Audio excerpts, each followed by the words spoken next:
السلام علیکم ورحمۃ اللہ وبرکاتہ۔ احمد آباد میں اہل حدیث کا ایک جلسہ چل رہا تھا، اور جو اسکالر تھے انجینئر محمد علی مرزا صاحب نے ان کی نیند حرام کی ہے، اور انجینئر صاحب کے خلاف انہوں نے بیان بہت سارے ریکارڈ کیے ہیں۔ ان کا نام ہے ابو زید ضمیر حافظ اللہ۔ ابو زید ضمیر حافظ اللہ وہاں پر بیان کر رہے تھے، اور بیان کے دوران انہوں نے قیامت کے بارے میں بیان کرتے کرتے شاید کچھ ایسا کہہ دیا جس سے ایک بریلوی اس مجمع میں تھا تو بریلوی کو برا لگا، اور بریلوی نے آ کر اسٹیج پہ ان سے سوال کیا، اور سوال آپ سن لیجئے۔ سوال تھا حضرت کون سی قبروں پر سجدہ ہوتا ہے؟ لوکیشن بتائیں گے پلیز؟ جی مجھے وہاں سے پرمیشن ملی، اور نظر و نیاز کرنا شرک ہے، یہ کہاں پر لکھا ہوا اور ایسی کون سی نظروں؟ یہ مناسب وہ کہہ رہے ہیں کہ حضرت یہ بتائیں کہ کس مزار کے اوپر سجدہ ہوتا ہے، ہمیں لوکیشن بتائیں۔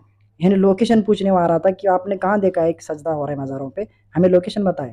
اور یہ کہتا ہے کہ نیز و نیاز شرک ہے، یہ کہاں لکھا ہوا ہے؟ تو اس مجمع میں اس شخص نے بدتمیزی سے ان کے ساتھ سوال کیا۔ حالانکہ یہ بدتمیزی اس لیے ہے کیونکہ بھائی دیکھو، جب کوئی بیان بازی کر رہا ہے، کوئی لیکچر کر رہا ہے، تو آخر میں اس سے سوال کرنا چاہیے، ایسے بیچ میں اٹھ کے بدتمیزی سے سوال نہیں کرنا چاہیے۔ جب لوگوں نے اسے بٹانے کی کوشش کی پھر بھی وہ نہیں سن رہا تھا، نیچے سے چلا رہا تھا کہ جواب دے رہا تھا، تو ابو زید ضمیر صاحب نے اس کو سمجھانے کی کوشش کی کہ بھائی ایسا نہیں ہوتا، ایسا نہیں ہوتا۔ بھائی یقیناً ابو زید ضمیر حافظ اللہ اس معاملے میں صحیح ہیں کہ انڈیا میں کتنے ہی گھر برباد ہلاک ہو گئے ان اولیاء کے پیچھے لگ کر، ان مزاروں کے اوپر سجدہ کر کر کے، ان کے پیچھے منتیں مانگ مانگ کے، ان کے مزاروں کا طواف کر کر کے کتنے گھر یہاں پہ برباد ہوئے ہیں۔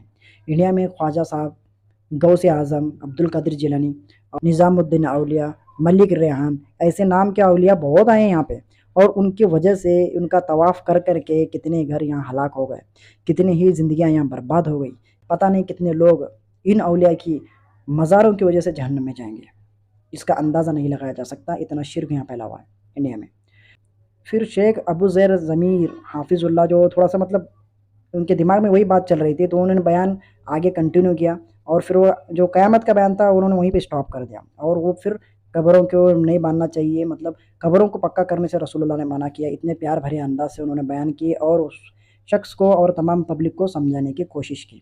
اس دوران انہوں نے قرآن مجید کی جو آیت پڑھی ہے، اعوذ باللہ من الشیطان الرجیم، انہوں نے کہا کہ قرآن مجید کہتا ہے، اللہ کہہ رہا ہے وَاعْتَصِمُوا بِحَبْلِ اللَّهِ جَمِيعًا وَلَا تَفَرَّقُوا۔ کیوں نہیں؟ اتحاد تو ہونا چاہیے، لیکن اتحاد کے بارے میں اللہ نے کیا فرمایا؟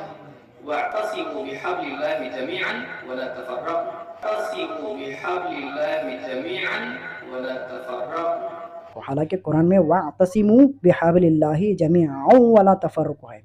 کوئی بات نہیں، اتنی تھوڑی سی غلطی ہوتی ہے انسان سے، تو ہم بھی یہی کہتے ہیں کہ انجینئر محمد علی مرزا صاحب جب زیر زبر کی غلطی ہوتی ہے تو لوگ کہتے ہیں کہ انجینئر کو قرآن پڑھنا نہیں آتا، تو آپ نے بھی وہی کیا نا، تو اتنے بڑے عالم ہیں، یہ بہت بڑے عالم ہیں، تو ان سے بھی غلطی ہو گئی، آخر کار غلطی ہوتی ہے، انسان سے مان لینا چاہیے کہ بھائی قرآن پڑھنے میں تھوڑی غلطی ہو جاتی ہے۔